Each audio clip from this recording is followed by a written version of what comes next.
Hello students, welcome to easy math for JEE. I am Ujjwal Kaushik, your friend. जो भी students IT JEE की preparation कर रहे हैं उनके लिए हमारा चैनल बहुत यूजफुल है। तो आज है हमारा bonus question analysis of 24 January 2025 shift 2। इससे पहले 5 शिफ्ट के लिए एनालिसिस मैं ऑलरेडी अपलोड कर चुका हूं, प्लीज गो थ्रू दैट। तो अगेन डिस्क्लेमर दे देते हैं कि यहाँ पे बोनस क्वेश्चन का मतलब ये नहीं है कि आप आईआईटी से जाके बोल रहे हैं कि इन क्वेश्चन के मार्क्स समेत दीजिए। नहीं, ये ऐसे क्वेश्चन थे कि अगर आपने प्रीवियस क्वेश्चन करे होते तो आप बहुत इजीली इन क्वेश्चंस को अटेम्प्ट कर सकते थे। तो मतलब इजी टू मॉडरेट लेवल के क्वेश्चन अगर आपने प्रीवियस क्वेश्चन से करे हैं तो आप इनको टैकल कर सकते थे। तो चलिए बिना टाइम वेस्ट करे चलते हैं अपने क्वेश्चन पेपर पे। तो हमने अपना क्वेश्चन पेपर यहाँ पे ले लिया है। तो ये है हमारा 24 जनवरी का शिफ्ट, इवनिंग शिफ्ट। तो सबसे पहला ही क्वेश्चन हमारे सामने आता है, मैं इसको थोड़ा जूम कर लेता हूँ। ठीक है, चलिए।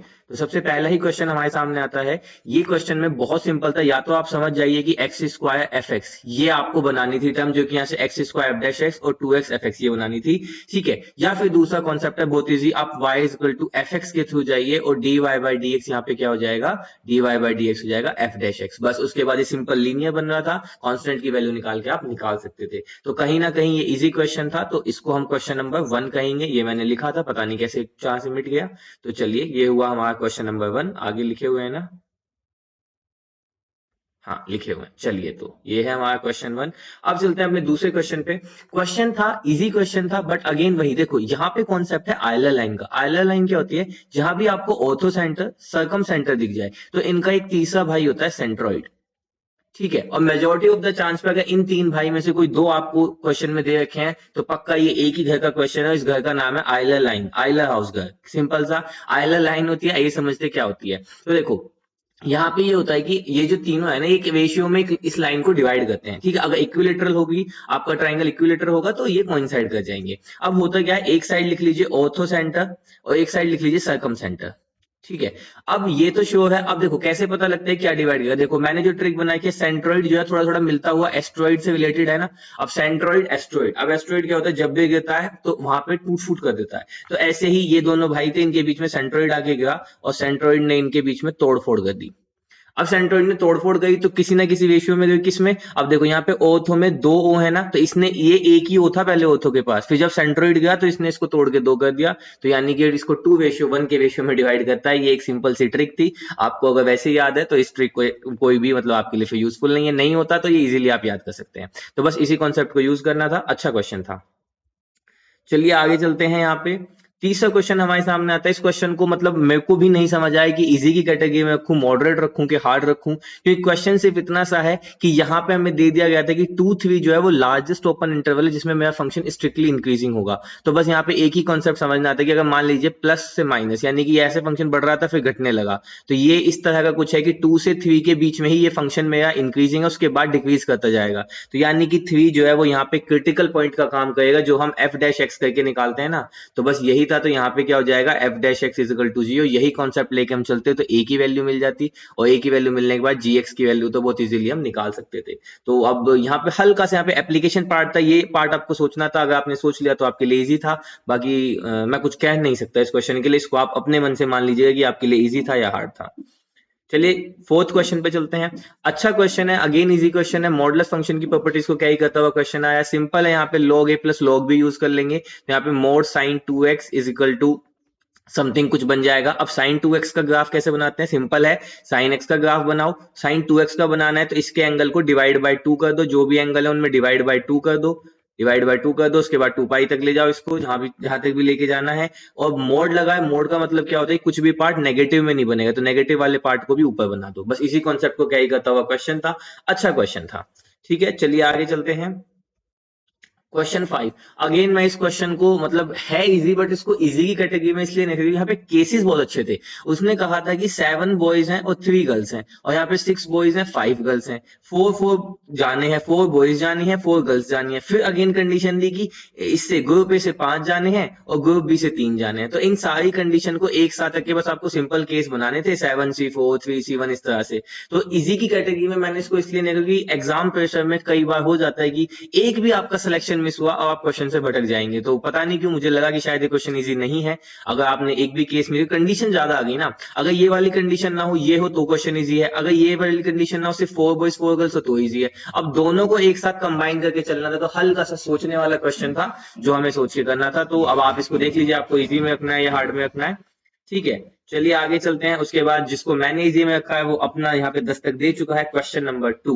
अगेन मैं ये कहता हूँ कि मेरा कोई भी ऐसा मकसद नहीं है कि इस वीडियो को बनाना है और अननेसेसरी ये चीज कहते नहीं कि ये भी इजी था, ये भी इजी था, ये भी नहीं इजी था। नहीं, जब भी एनालिसिस हो हमेशा इस तरह से हो कि वो कुछ हमें सिखा के जाए, हम उससे कुछ सीख पाए। इसलिए मैं एनालिसिस उस बेसिस पे करने की कोशिश करता हूँ कि जिस भी स्टूडेंट ने 1 साल 1.5 साल अच्छे से तैयारी की है प्रीवियस क्वेश्चन का, तो उसको वो इजी लगेगा। अगेन मैं ये फिर से रिपीट करता हूँ अपनी हर वीडियो में कहता हूँ, फिर से बोलता हूँ कि हर किसी बच्चे का, हर किसी स्टूडेंट्स का डिफिकल्टी लेवल डिफरेंट हो सकता है, क्वेश्चन को टैकल करने का तरीका डिफरेंट हो सकता है। किसी के लिए कोई क्वेश्चन इजी तो टफ हो सकता है, तो आप अपने हिसाब से एनालिसिस कीजिए। इस तरह के एनालिसिस को एक रेफरेंस ले लीजिए। आइए बाकी समझते हैं। क्वेश्चन 2 था बहुत इजी था। देखो, नॉट कंटिन्यूअस और नॉट डिफरेंशिएबल बनाना था। ग्रेटेस्ट इंटीजर फंक्शन है, जहां जहां पे इंटीजर आएगा वहां वहां पे तो नॉट कंटिन्यूअस हो जाएगा। अब देख लो, -2 से 3 के बीच में -1 आया, 0 आया, 1 आया, 2 आया, इन 4 इंटीजर पे तो नॉट कंटिन्यूअस हुआ। अब 4 पे नॉट कंटिन्यूअस है, जहां पे कंटिन्यूअस नहीं तो वहां पे डिफरेंशिएबल भी नहीं होगा, तो 4 पे नॉट डिफरेंशिएबल भी हो गया। अब एक मोड ऑफ x-2 ले लो, इसका ग्राफ ऐसा बनेगा, यहाँ शार्प एज बनेगा, मतलब इस पे। ठीक है, चलो दोबारा बना देता हूं मैं, ये ऐसा बनेगा। ठीक है, 2x की 2 होने 0, तो बस 2 हमने ऑलरेडी कवर कर लिया, तो 4 + 4 8 पॉइंट थे। तो इजी क्वेश्चन था, बहुत इजी क्वेश्चन था। आपको थोड़ी सी भी ग्राफ की नॉलेज, आप इजीली टैकल कर सकते हैं। अब देखिए ये क्वेश्चन जो आया, ये क्वेश्चन तो आप ऐसे मान लीजिए कि आपके लिए एनसीईआरटी का क्वेश्चन आ गया, मतलब बोनस क्वेश्चन पर उसके दे दिया आईआईटी ने। कुछ नहीं है, सिंपल सी चीज है, S40 दे रखा है, लगा दो भाई n/2 2a + n-1 × d। अब n की वैल्यू तो पता है 40 40, तो a और d अननोन है। एक इक्वेशन यहां से बनी, एक इक्वेशन यहां से बनी, दो इक्वेशन, दो अननोन, a और d निकाल दो। और अगर आपको अरिथमेटिक प्रोग्रेशन में फर्स्ट टर्म और कॉमन डिफरेंस d मिल जाता है, तो फिर तो आप अनंत ब्रह्मांड के स्वामी हो जाते हैं, फिर तो आप कुछ भी निकाल सकते हैं।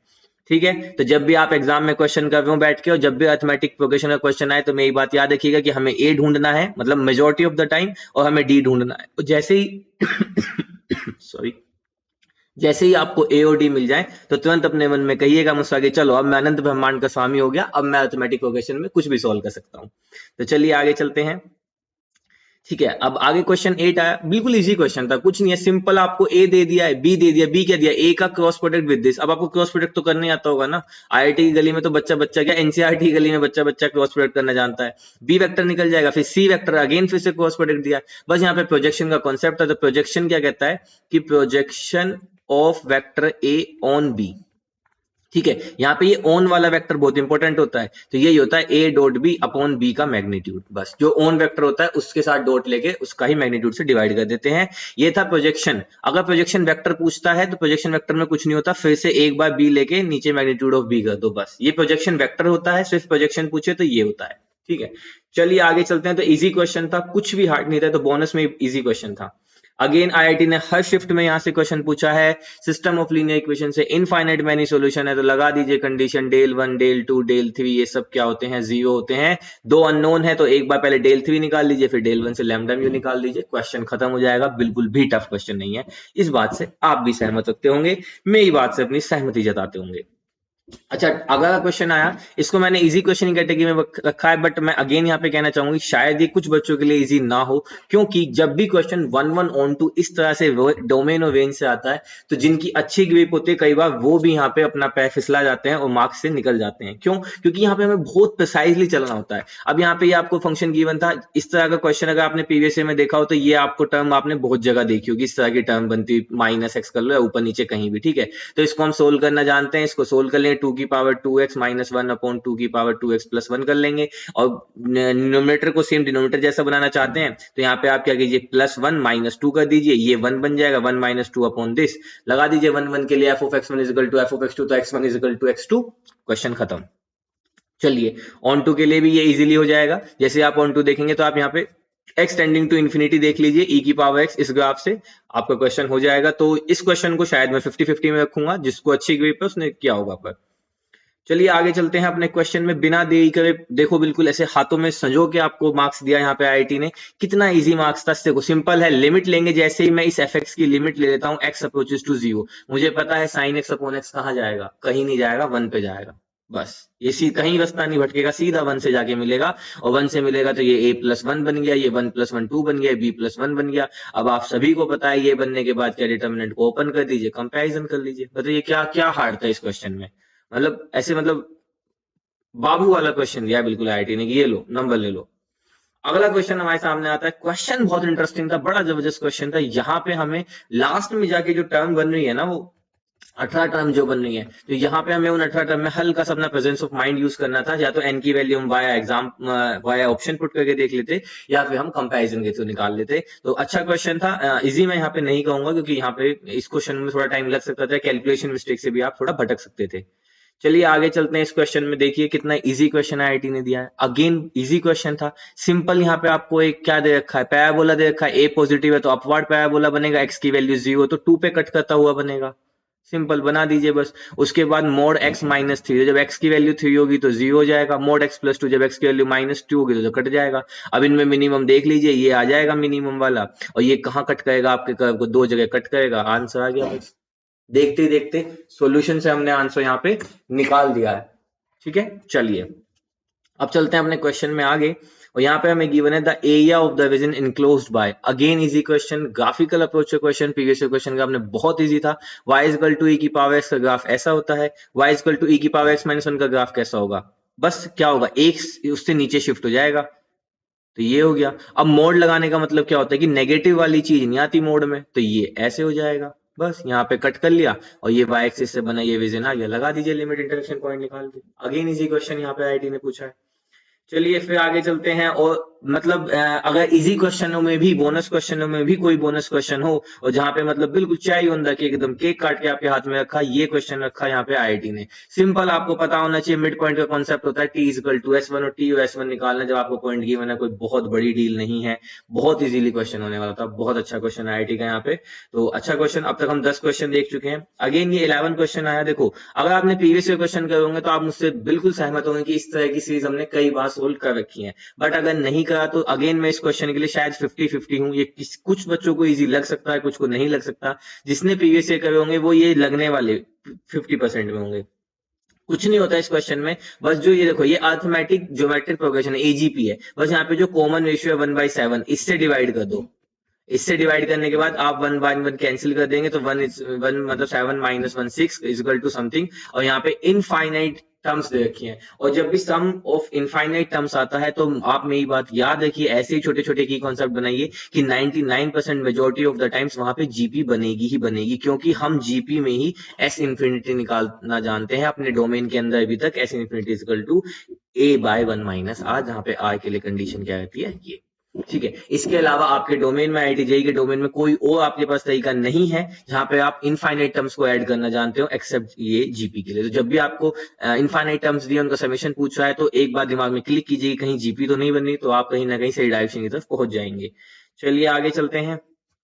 तो अगला क्वेश्चन यहाँ पे पूछा, बेसिक कॉन्सेप्ट से क्वेश्चन पूछा, बेसिक डेफिनेशन से क्वेश्चन पूछा। इससे जस्ट पहली शिफ्ट में शायद इलिप्स के लिए पूछा था, आई थी, है ना, वहां पे। ये कॉन्सेप्ट है एसपी इक्वल टू ईपीएम वाला। क्या कॉन्सेप्ट है, बहुत सिंपल है। मान लो कोई भी पैराबोला है, ये सब गलत ही क्यों बन रहा है, चलो मान लो ये पैराबोला है। ठीक है, ये कहता है कि यहाँ पे इसका फोकस है कोई एस, और यहाँ पे इसकी डायरेक्ट्रिस है। तो अब कर्व पे कोई भी एक पॉइंट ले लो पी, तो ये जो डिस्टेंस होता है ना S P, this is equal to E time, अगर मैं इस पी से परपेंडिकुलर ड्रॉ कर देता हूं डायरेक्ट्रिक्स पे। बस इसी कॉन्सेप्ट को यूज करते हुए ये कॉन्सेप्ट था। और जब भी आपसे equation of parabola, equation of ellipse, equation of hyperbola पूछे, तो मेजॉरिटी ऑफ द टाइम हम इसी कॉन्सेप्ट के थ्रू इक्वेशन फाइंड करने जाते हैं, S P is equal to EPM. तो अच्छा कॉन्सेप्ट था, इजी में हम इसको नहीं रख सकते, इसके लिए आपको थोड़ा सा सोचना था, क्योंकि यहाँ पे जो आपको ये गिवन थी ना वर्टेक्स और ये डायरेक्ट्रिक्स, ये स्टैंडर्ड पैराबोला की गिवन नहीं थी, इसलिए ये थोड़ा इजी क्वेश्चन नहीं था। हाँ, लेकिन इसका सोल्यूशन मैंने बहुत अच्छे से बताया, आप बिल्कुल स्टैंडर्ड के थ्रू इसको सॉल्व कर सकते थे। तो प्लीज उस सोल्यूशन को जरूर देखिएगा।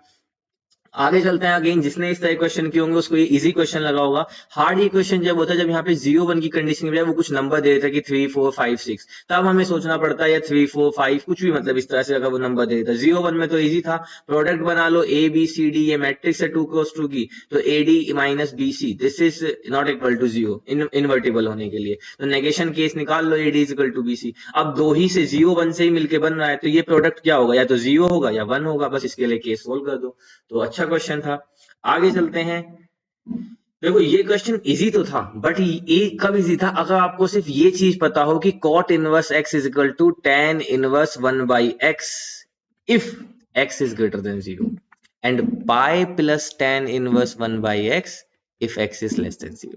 तो यहाँ पे आप सिंपल मल्टीप्लाई कीजिए, कोट इनवर्स समथिंग बन जाएगा, इसको रिवर्स कर देंगे तो tan inverse a minus tan inverse b का फॉर्मूला बन जाएगा। लेकिन ये तीसरी टर्म जो है नेगेटिव बनेगी, जहाँ पे पाई प्लस ये बनेगा, सब कुछ कट जाएगा, पाई हमारा आंसर में बच जाएगा। तो यहाँ पे अगर, क्योंकि कई बार क्या होता है कि हम मोस्टली यहाँ तक तो याद रखते हैं कि x ग्रेटर देन 0 के लिए होता है, बट x लेस देन 0 के लिए ये होता है, शायद हम इसको इतना नहीं फैमिली होते, तो इसको मैंने इजी कैटेगरी में नहीं रखा है। अगेन ये एक एनालिसिस, आप अपने हिसाब से अपने क्वेश्चन को इजी हार्ड की कैटेगरी में रख सकते हैं। चलिए आगे चलते हैं अपने क्वेश्चन में। क्या जबरदस्त क्वेश्चन पूछा, कोऑर्डिनेट ज्योमेट्री का, दिखने में भयानक ऐसा क्वेश्चन, कुछ नहीं करना है। यहाँ पे आप एक्स वाई प्लेन बनाइए, एक लाइन बना दीजिए, दूसरी लाइन कुछ बना दीजिए, तीसरी लाइन कुछ बना दीजिए, इन तीनों से कटने वाला ये ट्राइंगल मिल जाएगा, इनके ये इंटरसेक्शन पॉइंट निकाल के लाइन ड्रॉ कर दीजिए और देख लीजिए अल्फा कहाँ कहाँ आ रहा है। बस सिर्फ कोऑर्डिनेट ज्योमेट्री का क्वेश्चन था, सिर्फ और सिर्फ कोऑर्डिनेट ज्योमेट्री का। तो इस तरह से हमने अब तक 12 क्वेश्चन देख लिए हैं जो इजी क्वेश्चन कैटेगरी में। 13वां क्वेश्चन भी हमारे सामने, हमारी नजरों के सामने, बिल्कुल ध्यान देते हैं। आगे देखिए, मतलब अगेन आपको अगर कभी पड़ोस के मार्क्स, मतलब मेरे को लगता है शायद ये शिफ्ट ऐसी थी जहां पे आईआईटी ने ऐसे पड़ोस के नंबर दिए आपकी थाली में कि लाइए अपनी थाली और ये हलवे की तरह ले जाइए। देखिए कितना इजी क्वेश्चन, यहाँ पे dy बाई डी एक्स दे रखा है, सीधा हमें दिखा है y equal to Y X की फॉर्म है, तो यहाँ पे लीनियर बना लीजिए dy by D X plus P Y equal to Q, जहाँ पे पी और क्यू फंक्शन ऑफ एक्स या फिर कॉन्स्टेंट रहते हैं बस। और आपको साफ दिख रहा है यहाँ पे y दिख रहा है, इसको लेफ्ट हैंड साइड लीजिए, 2 cos x से डिवाइड मार दीजिए, यहाँ पे sin x बच जाएगा। बहुत इजी, इसका शायद integrating factor sec square x करके आएगा और उसके बाद ये इजीली हो जाएगा। ठीक है, तो चलिए यहाँ पे 21 क्वेश्चन हमने देख लिया। 13वां क्वेश्चन, यहाँ पे ये 14 क्वेश्चन आया हमारे लिए इजी, और कितना इजी क्वेश्चन सच में पूछा, 1 2 से लेके 98 99 और 100, और बस कंडीशन ये दे दी यहाँ पे 01 कि ये जो पहले 98 नंबर है ना, ये इनमें से कोई एक एग्जैक्टली 1 से मैप होना चाहिए, तो किसी एक को भी 1 से मैप करा दो, तो बचे हुए 97 फंक्शन होने के लिए मैप सारे करने चाहिए, तो बचे हुए 97 के लिए पॉसिबिलिटीज बचेगी वो सबके सब जाके मैप करेंगे 0 से। ठीक है, ये पॉसिबिलिटीज बची कि वो सबके सब जाके मैप करेंगे 0 से। तो इस एक के लिए कितनी चॉइस है, 98, इन सब के लिए बचे 97 के लिए एक चॉइस है। अब देखो 99 पे कोई रिस्ट्रिक्शन नहीं, 99 0 से ही मैप करेगा, 1 से ही मैप कर सकता है, तो दो चॉइस ऐसे, इसको 0 से ही मैप कर सकता है, 1 से भी कर सकता है, दो चॉइस मल्टीप्लाई कर तो आंसर आ जाएगा 392 शायद, देख लेना, मतलब 392 या 382 कुछ ऐसा ही है। अबे क्या देख लेना, अभी मल्टीप्लाई करते ना, 4 की गुणा कर दो ना, 4 8 32 4 36 392, ये लो खत्म, क्या देखना, आ गया आंसर। चलो आगे चलते हैं। उसके बाद बड़ा जबरदस्त क्वेश्चन पूछा यहाँ पे आईआईटी ने, जिनको लगता हो कि ठीक है कोई क्वेश्चन देखने में भयानक जैसा होता है उसका सोल्यूशन भी भयानक हो सकता है। भयानक तो नहीं था, बस दो फॉर्मूले को क्या ही करता हुआ आया था, under root x square plus a square को, दूसरा dx over under root x square plus a square को। बहुत बड़ा सा एक्सप्रेशन बनेगा, फिर बीच में कंपैरिजन कीजिए इन टर्म्स का, उसके बाद बना दीजिए। अच्छा क्वेश्चन था, तो इजी कैटेगरी में तो नहीं रखें, क्योंकि ऐसे क्वेश्चन में सिली मिस्टेक होने के चांसेस ज्यादा होते हैं, मतलब इनमें कॉन्सेप्ट तो सिंपल है लेकिन सिली मिस्टेक होने के चांसेस होते हैं। उसके बाद 24 का क्वेश्चन है, इस अकेले क्वेश्चन को 4+4+4 नंबर दे दो, पता नहीं क्या हुआ है आईटी को इस बार, हर एक शिफ्ट में पूछता है इस तरह का क्वेश्चन। इतना इंपॉर्टेंट कॉन्सेप्ट है, कुछ भी नहीं है कॉन्सेप्ट में, एक लाइन दे देगा, एक पॉइंट दे देगा P, और ये यहाँ पे ये जो Q पॉइंट है, बस इसको डिफरेंट तरीके से फाइंड करवाता है। और इसका सबसे सिंपल तरीका होता है x minus x1 upon a equal to y minus y1 upon b equal to z minus z1 upon c। ऐसी लाइन की इक्वेशन गिवन है, लाइन पे पॉइंट मारना इक्वल टू लैम्डा करके पॉइंट मान लो, तो Q की वैल्यू आ जाएगी इन टर्म्स ऑफ लैम्डा। अब अगर परपेंडिकुलर तो इनके डायरेक्शन रेशियो का डॉट प्रोडक्ट विद एबीसी 0 होगा, लैम्डा निकल जाएगा। उसके बाद डिफरेंट एस्पेक्ट से क्वेश्चन पूछता है। बहुत अच्छा कॉन्सेप्ट, मतलब हर एक शिफ्ट में इस तरह क्वेश्चन आया। मैं आप सभी से रिक्वेस्ट करता हूँ प्लीज इस कॉन्सेप्ट को पढ़ जाइए, बहुत अच्छा क्वेश्चन था, वो इजी कॉन्सेप्ट एकदम। तो यहाँ से 15 क्वेश्चन अब तक हो चुके हैं। उसके बाद ये क्वेश्चन आया, यहाँ पे आपसे एक हाइपरबोला पूछ लिया, दूसरा उसका तुरंत ही कॉन्जुगेट दे दिया, तो सिंपल है, यहाँ पे ये ले लीजिए, दूसरे वाले को ऐसे ले लीजिए। और एक के लिए अगर letter सेक्टम 2b square upon a होगा, तो दूसरे वाले के लिए ab को आपस में चेंज कर दीजिए। एक के लिए b square equal to a square, e square minus 1 होगा, तो इसके लिए a square is equal to B square, e square minus 1 होगा। बस ये दो कॉन्सेप्ट को क्या ही करता हुआ क्वेश्चन था। तो ये हो गया हमारा 25 क्वेश्चन, और अब हो गया है खत्म। तो हमारे आए टोटल 15 क्वेश्चन। तो एक एनालिसिस करें लास्ट में, 25 क्वेश्चन में से लगभग 15 क्वेश्चन ऐसे हैं जो बहुत इजीली टैकल हो सकते थे। उसके अलावा भी बहुत ऐसे क्वेश्चन है जो आराम से हो सकते थे। इस शिफ्ट में तो माना जा सकता है कि शायद ये शिफ्ट थोड़ी आसान रही होगी।